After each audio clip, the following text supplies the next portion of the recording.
I want to ban things that scare me. I want to ban liberalism and stupid people, but I just can't. Pistols, prayer, and potluck. This is Armed Lutheran Radio. Hi, folks.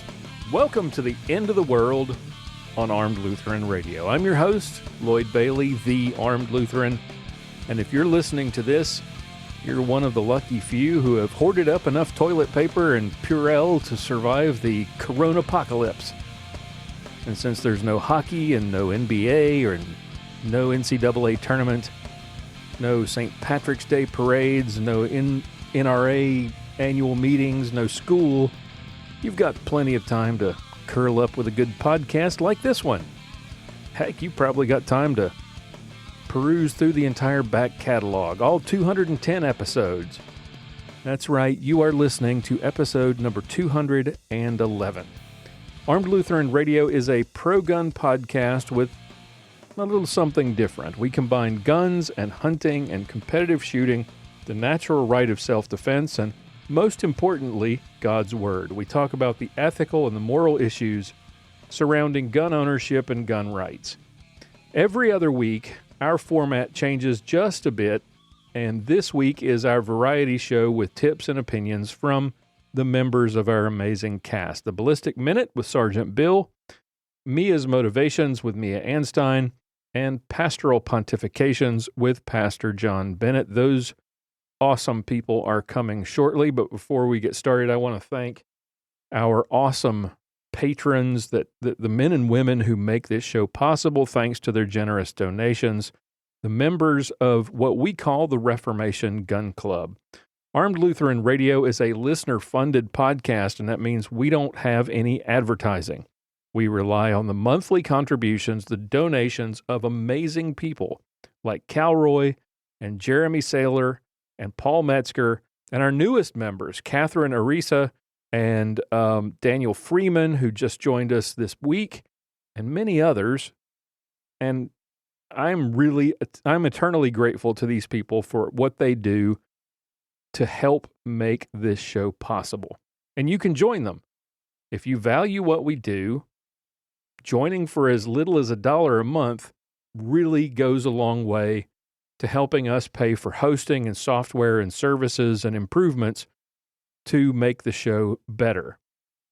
Members get access to lots of cool content, exclusive content, early access to episodes released before the general public gets it, exclusive content that nobody else can hear, Armed Lutheran swag, and much more, plus invites to our monthly online hangouts, one of which is coming up soon here in March. So if you would like to find out more about all of that, maybe join them. Check it all out at armedlutheran.us/gun club, or look for a link in the show notes or at the top of the website in the menu at armedlutheran.us. Okay, like I said, it's our variety show. We've got lots of great content from our cast. We're in the middle of this crazy coronavirus pandemic. Every few years seems like we have a new pandemic. Early estimates scare the bejesus out of everybody as if it's the next Black Plague, and everybody runs to the grocery store, wipes out all the toilet paper and the bottled water, and then when it's all said and done, the numbers tend to be equal to or less than the annual numbers of deaths that are attributed to the annual flu outbreaks. In 2003, it was SARS. And ultimately, SARS was a dud, despite all the hysteria back then. Only 8,000 people were infected worldwide, and something like 770 people died. 6 years after that, it was a new strain of the H1N1 flu, a new version, or the second coming of the same flu virus, a new strain of the same one that wiped out millions in 1918, what was back then called the Spanish flu. But that hit back before penicillin and modern medicine were a thing. That pandemic infected about 10% of the world's population, but only killed about 19,000. 3,400 died in the U.S. Now we've got COVID-19, the coronavirus, as they call it. It's another SARS strain.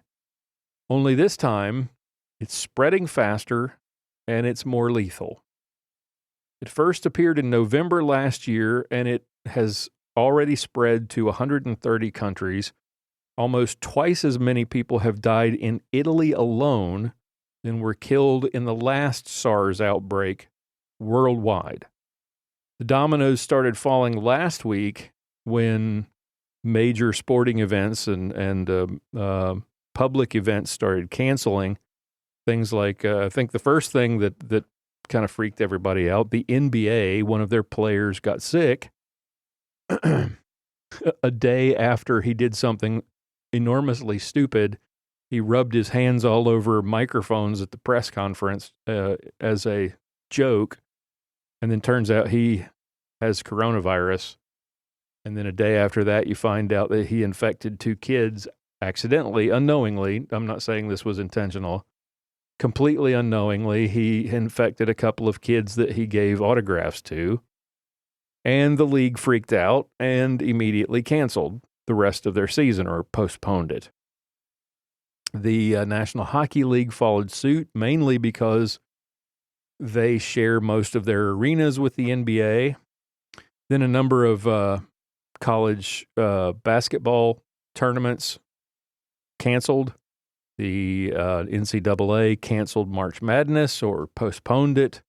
The PGA followed suit. I think they're going to maybe continue to compete, but they're not going to have fans. I'm not sure how that's going to work either. NASCAR, I think, is going to hold some races, but the only people who are going to be there are going to be the pit crews and essential staff. That's going to be weird.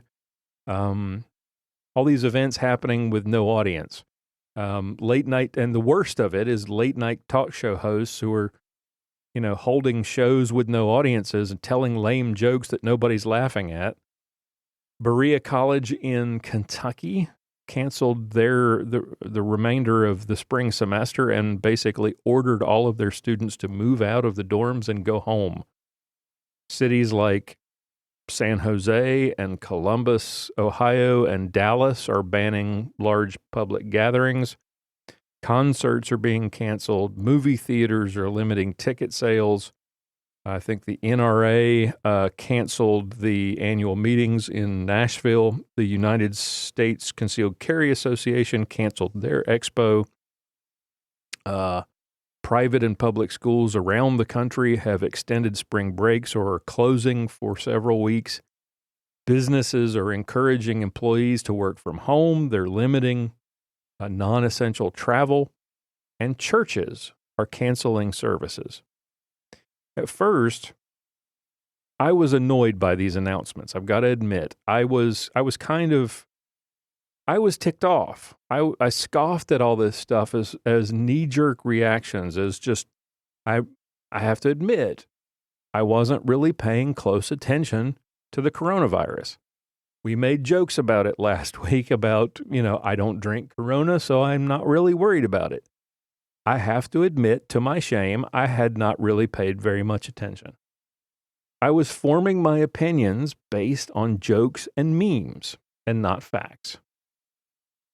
It was easy to laugh at jokes about washing your hands and about how many people die from flu each year and why this is no big deal because not that many people have gotten sick and not that many people have died, and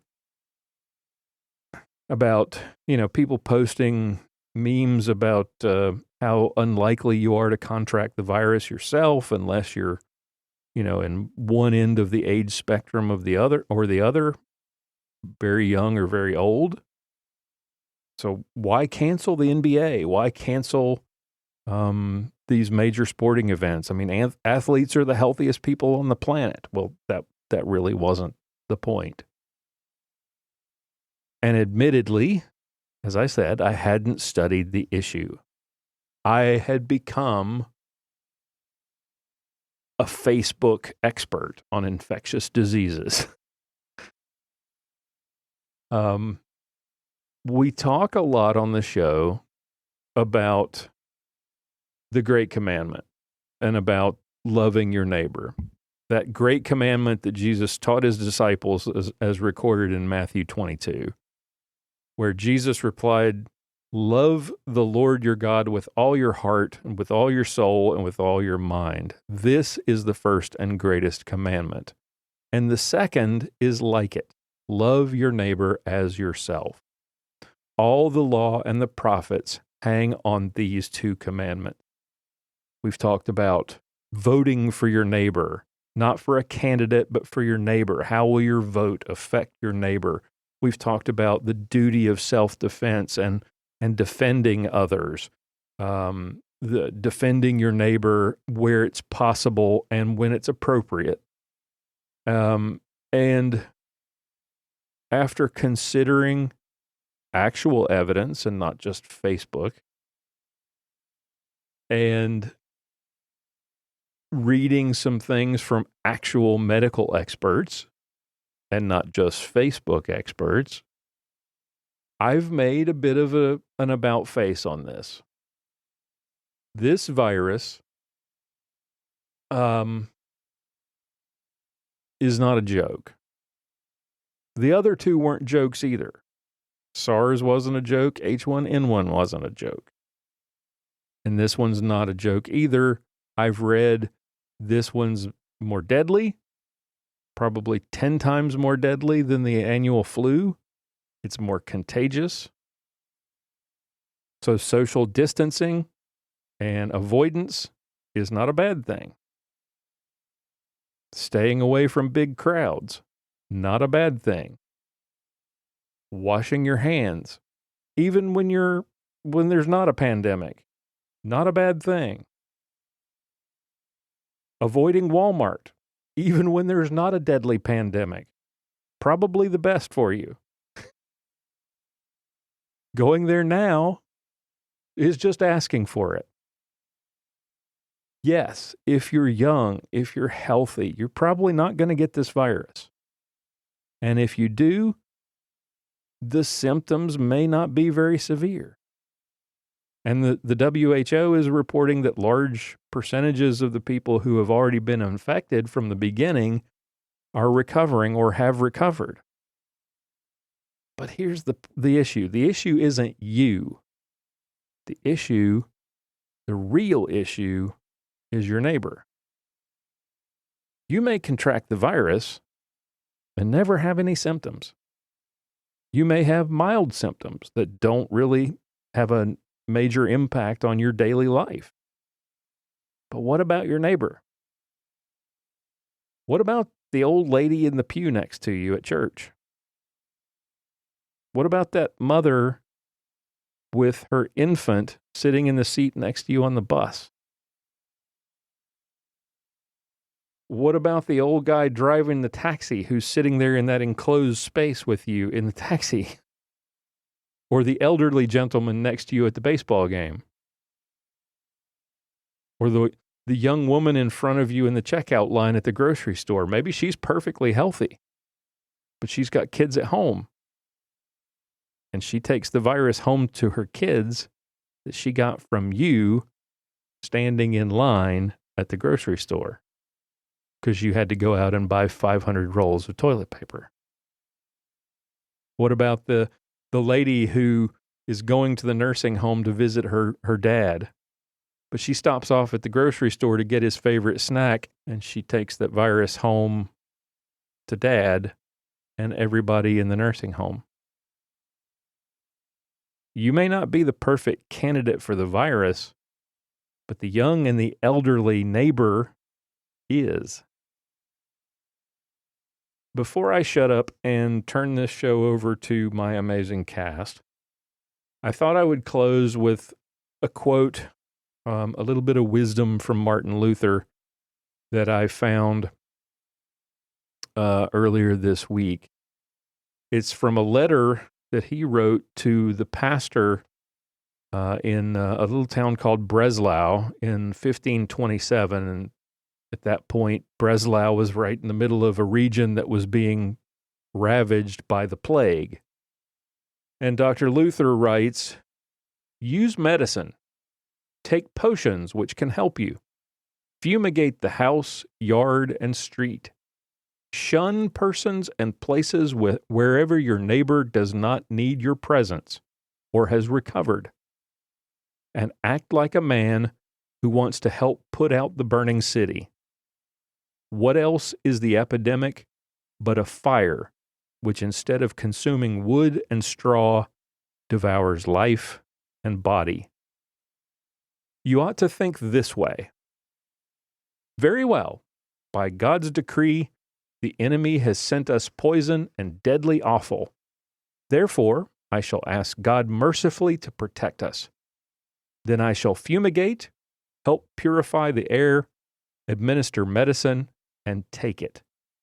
I shall avoid places and persons where my presence is not needed, in order not to become contaminated, and thus perchance infect and pollute others, and so cause their death as a result of my negligence."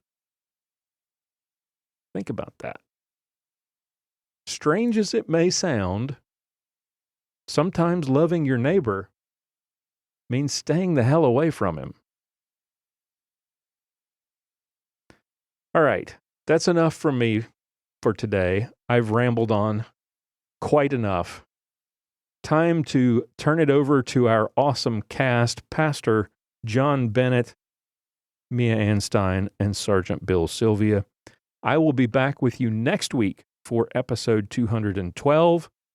Until then, sit back and enjoy the show. Stay safe, stay healthy, wash your hands, stop touching your face, don't lick any doorknobs, think about your neighbor. Talk to you next time.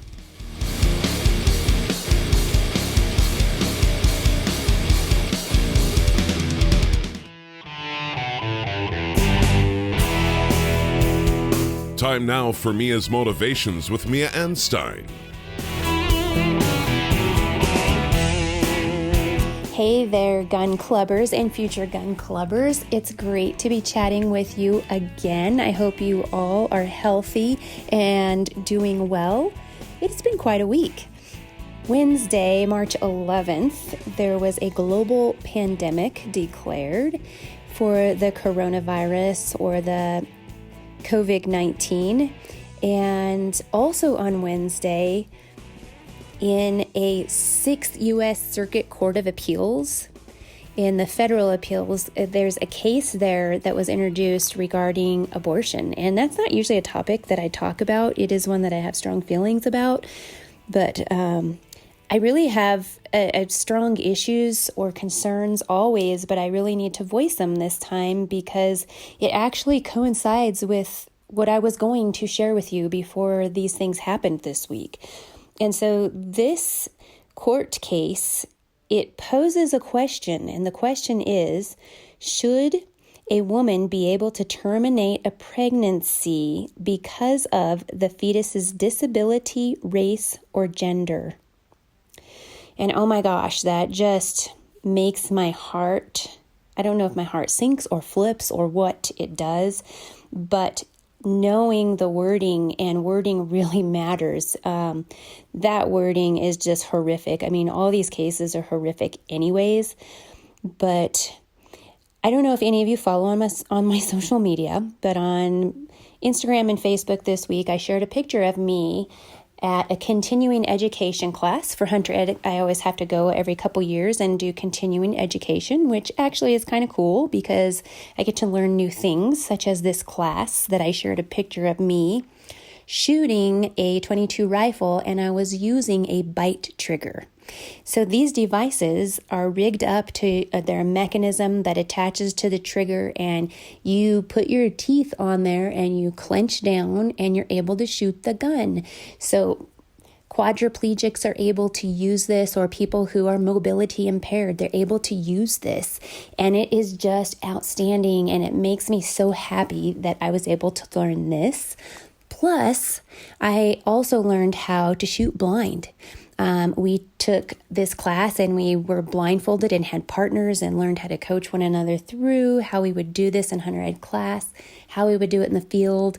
And it was just phenomenal. And I was really pumped and excited about it. And when I saw the class, we get to choose which class we want to go to. When I saw it, I was like, this is right up my alley, because at my house, I have a lot of horses, in case if you didn't know. And we bring special needs children out to our ranch and we take them on horseback rides. And it is amazing. We've had kids with spinal muscular atrophy. We've had plenty of kids with Down syndrome. We've had autistic kids. The variety is just incredible. And some of them ride, some of them are afraid of animals, and it's just exciting for them to see the animal. So it's always fascinating to learn how to interact with the kids. And so I was excited about this, to learn these things. And I was excited to share the news with you, because if there is somebody in your life, if someone has had a stroke, even if somebody is not disabled, if they are aging and they're not able to get around as much, there are ways to still get them to the range and let them be involved. There are still ways to get them out in the field and let them hunt. And so I want you to just know that there are these devices. There are devices for people who can't see. There are devices for these people who, maybe even someone who has Parkinson's and can't control their hands very well. I know it's also affects your shimmers in your head and stuff like that. But there's ways that we can do this. And if you haven't followed the Parkinson shooter, go follow him on social media, because he actually found that shooting puts him into a zen and it stops his tremors. So this is something that can be therapeutic. And as I said, we've got this pandemic going on. On Wednesday, when the pandemic was declared, there had been less than 100 people in the United States had died. And I do believe everyone's life matters, but I'm saying this number because I also said that this court case is being heard in Ohio, and 600,000 abortions, relatively around estimating 600,000 abortions are performed a year. And here we are terrified, and I shouldn't say we, because I know in our Armed Lutheran group, it doesn't seem like anybody's really terrified. A lot of us think that all this is just a bunch of fuss over something that we shouldn't be worried so much about. And I think it's important to stay safe and healthy, but I also think there are bigger things that we need to be worried about when there are this many babies being killed every year, and we're worried about something that's a pandemic, a virus that's in our country and around the world. So it's something that's difficult to talk about, but I do believe that God is always on our side. We need to always lean on him. And I did share that in the Armed Lutheran group, the fans group. And I just want you to know, find ways to interact with special needs people. And I really wanted this week to be fun and jovial, because I'm always so serious in my episodes. I was listening when I was driving from Denver, and I was like, goodness sakes, I put some pretty heavy stuff on you guys. But this week has been pretty heavy. And so maybe I will, and I know I will be writing some articles about special needs and about quadriplegic, about people who have had stroke and are mobility impaired. And I will be writing stuff like this in this coming months for some of the outlets that I contribute to. So keep an eye out there. But I also want you guys to consider what's going on in our country and the evil it's here. And we need to be aware of it, and we need to all band together and remember. I'm sure the pastor will pontificate better than I do, but we need to remember that we have to rely on God in all times. And I hopefully will have something more cheery to share with you next week. Thanks, guys. You can read more from Mia, watch her YouTube videos, or check out her podcast, Mac Outdoors with Mia and Leah, at miaandstein.com.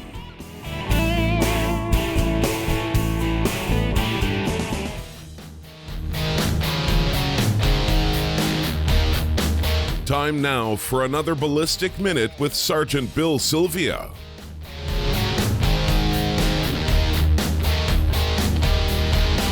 Hey everybody, I'm Sergeant Bill and this is your Ballistic Minute.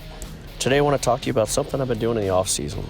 So I've been working on shooting a pistol with a red dot on the slide, but I've also been practicing shooting with iron sights. And I just want to give you all some of the things that I've learned. Okay, so when you're using a red dot on a pistol, there's a lot of advantages to it. So the most obvious one is that you have both eyes open, so you have a better field of view. You see a lot more of what's going on and what's out there, your targets, your stage, whatever it may be, which is good.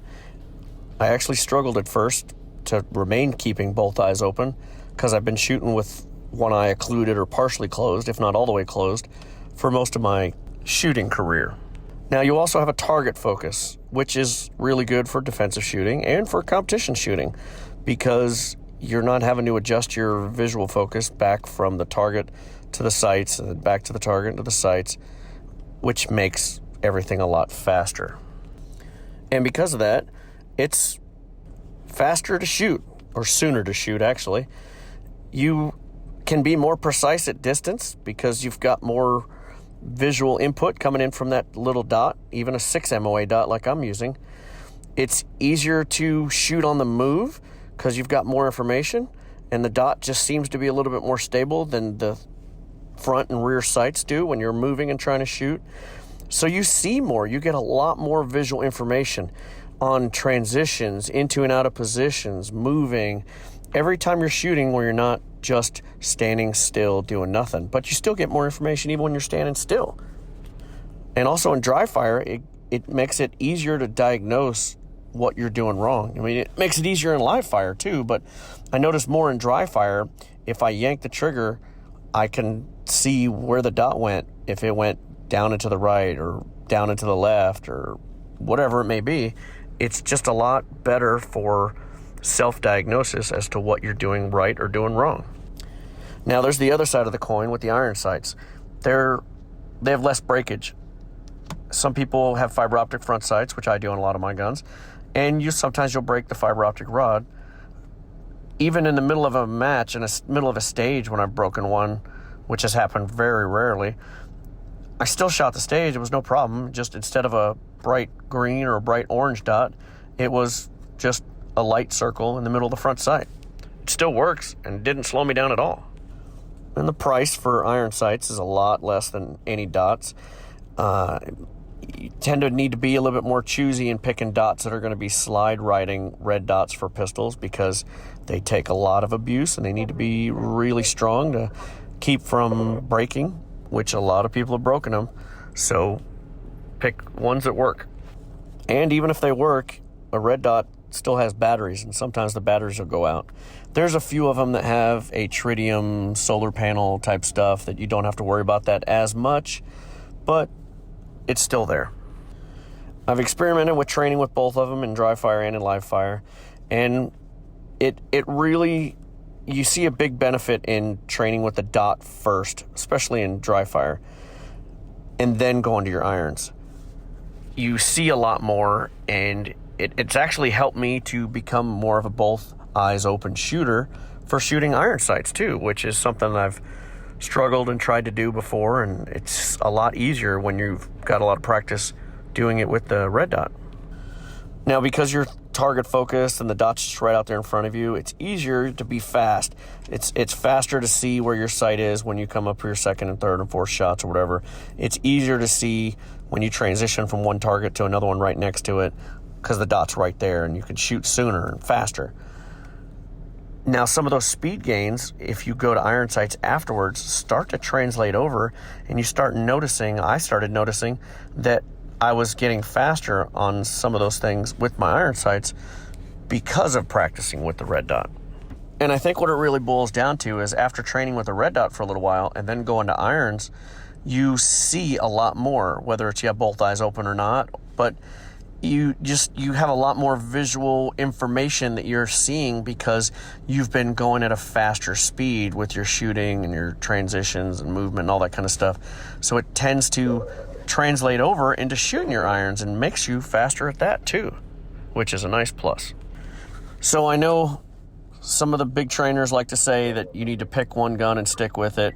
I say you don't really need to, but if you're a newer shooter or if you're a lower class shooter, not low class, but you're just not at like expert level or master in IDPA or A class master or higher in USPSA, I would say, yeah, pick one gun, master your basics, work them, get better, and just stick with that one gun so you have that continuity. Once you get to a certain level, if you're not trying to be a pro shooter, you're just shooting for fun and want to get as good as you can with the stuff that you have, and you want to shoot a dot and irons, go for it. And like I said, I find that shooting or practicing, whether it's live fire or dry fire, with a red dot and then going to irons, it makes me a lot better. I've pretty much been practicing with 2 Glock 34s, the iron-sighted Gen 4, and a red dot MOS version, Gen 5 version. And I start out my dry fire practice with the red dot Gen 5, and then about halfway through, I'll put that gun in the safe and I'll grab the Gen 4 with the iron sights, and I'll do pretty much the same practice stuff I was doing in dry fire. And it's the same gun, it's just a little bit different sighting system, and it works really well. So the weather's starting to change, spring's just around the corner. It's time to get out to the range and shooting, going to matches, and having some fun. Hope to see you at a sanctioned match this year. I'm Sergeant Bill. This has been your Ballistic Minute. Sergeant Bill Sylvia is a veteran of the Dallas Police Force and a masterclass competitive shooter. You can check out his YouTube videos at armedlutheran.us/Sergeant Bill.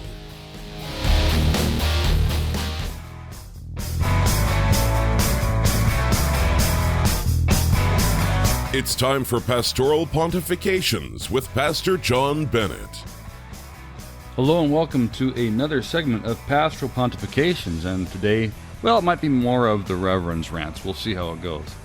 So here in Minnesota, the alert level for coronavirus has reached full retard level. Yes, it has.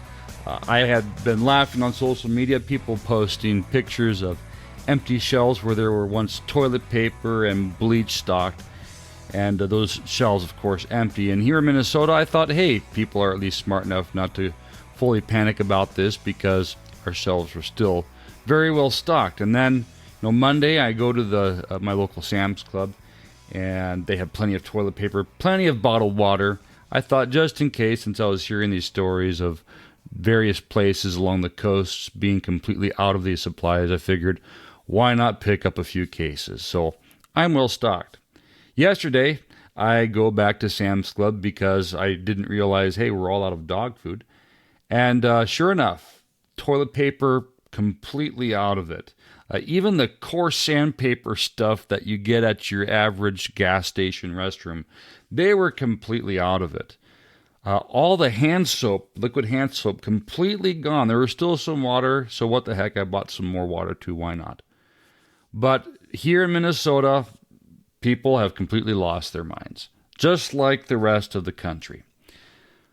Well, first I want to talk a little bit about being prepared for something like this. Now, even before all of this started, I had a good supply of non-perishable food on hand, good supply of bottled water, and I've since increased my reserves. But it's really a good idea, and they recommend doing this even when things aren't going completely nuts, to keep enough food and water on hand to last you about a month. My family, we've got about 3 months on hand. If you ever get stuck where you can't get to the stores are shut down, that sort of thing, it's always good just to have stuff on hand. Lord knows you don't want to end up in the disparate situation of being in need of food and water, not having any available to you. So, if you don't have any on hand before now, perhaps you're going to have a hard time getting your hands on some. But after this, use this as just a teachable moment to be prepared for this kind of thing. Right now, things in China are settling down. I just read a news brief that said that Apple is now reopening all of their stores in China, that they have several Apple stores there within that state, which, hey, makes sense because that's where their stuff is made. I figured in that case, things must be really tapering down. Well, the first case of coronavirus in China, that was right around end of November, beginning of December. So it's taken 3.5 to 4 months for the infection rates to taper off in China where this began. So if we're going to expect the same kind of thing here, right now we had the first case in the United States near the end of January. So we could be looking at 2 more months of the necessity of taking precautions. So be prepared for something like this. If you aren't prepared now, it might be too late to prepare for this time around, but be prepared for the next thing that will happen, because as it seems in life, you often get curveballs that come out of nowhere. Now, the next thing, here's where I'm going to start pontificating, and this was brought to my attention courtesy of our very own Lloyd. And Governor Andy Beshear, Democrat governor of the state of Kentucky, has issued a warning to the people of Kentucky. And what has he done? He has requested the churches in Kentucky to cancel church services in order to help prevent the spread of coronavirus. Now, right now, there are only 8 confirmed cases of coronavirus in Kentucky, and yet he's asking Christians to stop doing the one thing that is most sacred to a Christian, being able to worship with their brothers and sisters in Christ on the Lord's Day. Whatever happened to the separation of church and state? It always seems that that's a one-way standard. Now, granted, this wasn't an order to do that, a legal mandate that churches must close their doors until this paranoia has passed. But, it is a suggestion. He's not forcing churches to do this. But really, what is going through his mind that he thinks that he has the right to tell churches that they have to stop holding public services? Well, since this is something that really comes into my wheelhouse as a pastor, I thought I'd talk a little bit about that since, right now we're hitting full panic mode here in our country. So here are some guidelines. First, Christians within the first century, as well as Christians living under the USSR, Christians living in communist China and still in many Muslim countries today, that Christians for centuries have had to worship in secret when they were under the very real threat of persecution, torture, and even death.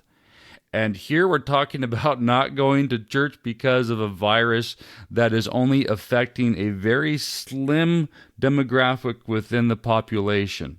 Most people who will get the virus, they'll go through a little bit of sickness and then they'll be fine. And yet we're talking about not holding services. Give me a break. What does that say about our faith if we're going to let a little virus scare us away from worshiping He who gave His life for us on the Lord's Day? So if you especially attend church in a relatively sparsely populated area, nowhere near the proximity of any of the reports of infection, don't let paranoia keep you from being in worship on the Lord's Day. Just don't do that. Now, even though the second point here, even though a lot of Lutherans listen to this podcast, the audience here isn't limited to just Lutherans. There is a broad spectrum of people of faith represented among our listeners. Lutherans, as well as Roman Catholics and the Orthodox, they celebrate the Eucharist weekly. Some Lutherans, it's not every week. I'm the first 3 Sundays at one church and 4 Sundays a month at the other church. But many of these churches have the practice of communing those who desire to do so from the common cup. Now, this has raised some concern among some people because, you think about it. Is it terribly sanitary for a bunch of people to drink from the same cup? Well, it was good enough for Jesus and His disciples, so it can be good enough for us, right? Well, to put your hearts at ease, if you were worried about this kind of thing, there was an article written in the American Journal of Infection Control from October 1998. And it states, a recent study of 681 persons found that people who receive communion as often as daily, and this was communion from the common cup, even though it doesn't say this in the quote, those who receive communion as often as daily are not at higher risk of infection compared with persons who do not receive communion or persons who do not attend Christian church services at all. So think about that for a minute. In other words, it's no more dangerous to take from the common cup than it is to be sitting at home on Sunday morning. There was also an article back in 2005 during that year's flu epidemic, and it quoted a New Jersey microbiologist who themselves had conducted a study on this very subject of the risk of communicating bacteria and viruses through receiving the common cup in the worship service. And this person stated, people who sip from the communion cup, again, this is talking about receiving from the chalice, don't get sick more often than anyone else. It isn't any riskier than standing in line at the movies. Now, right now, with this coronavirus pandemic, that, probably isn't a good idea to be standing in line at the movies. But, again, the point being that receiving from the common cup isn't any riskier than receiving from the individual communion cup. Another point is that most chalices, they are made with sterling silver, and silver itself is resistant to the growth of viruses and bacteria, and the alcohol content of wine is enough to kill the germs in most cases. Now, a practice that many churches have, and one that I am actually starting as of the airing, the release of this episode, is of purifying the chalice after each communicant receives the consecrated wine. And this is done using Everclear. It's a very strong alcoholic beverage. It's the kind of stuff that if you drink too much of it, you might go blind. Yes, that stuff. It's rather inexpensive. It's of a high alcohol content. Here in Minnesota, we actually are limited to how strong it can be, which is 151 proof, 75.5% alcohol. So if your church isn't doing this, and this is a concern to you, recommend it to your pastor. Everclear is very cheap. It's strong enough to kill viruses and bacteria on contact. So it's very simple precaution at very little cost that can be taken to prevent any communication of bacteria or viruses, and also it'll help put people's minds at ease. Now, if you're not feeling well, or if you have a condition that compromises your immune system, such as going through cancer treatment, chemotherapy, that sort of thing, perhaps refraining from communing from the common cup would be a good idea. And if you're otherwise healthy, you're probably at a lower risk receiving from the common cup, assuming it's disinfected between each person. Next, on to worship attendance. What should you do if you are concerned? Now, first, if you don't live in a heavily populated area, your chances of getting the virus are infinitesimal. This doesn't mean to be careless, but you shouldn't be anxious about attending worship services. Now, keep in mind that the fatalities caused by this virus are predominantly among those who are older than 70, and most often, these fatalities, they're accompanied by underlying health problems. If you fall into that category, if you're concerned, it might be a good idea to take other precautions, such as wearing a mask, not shaking hands at church, that sort of thing. If you are already in poor health, don't feel guilty about staying home. It's probably safer for you and for everyone else if you stay at home. And if you'd like your pastor to visit you in your home, well, chances are he'll be happy to do that, because after all, that is part of his calling, to minister to your spiritual needs, whether it's on Sunday morning or in your home. And if you're worried about shaking hands with someone, no one's going to think less of you at church if you decide not to. Even here at the church that I serve in rural Minnesota, there are some who have refrained from shaking hands in church. No one thinks ill of them for doing this. Don't feel embarrassed if you fall into that category of being concerned about it. Also, as a side note, if your church has the practice of sharing the peace, now would be a great time to suggest abolishing it altogether. Yes, I know there are some Lutheran churches that do this.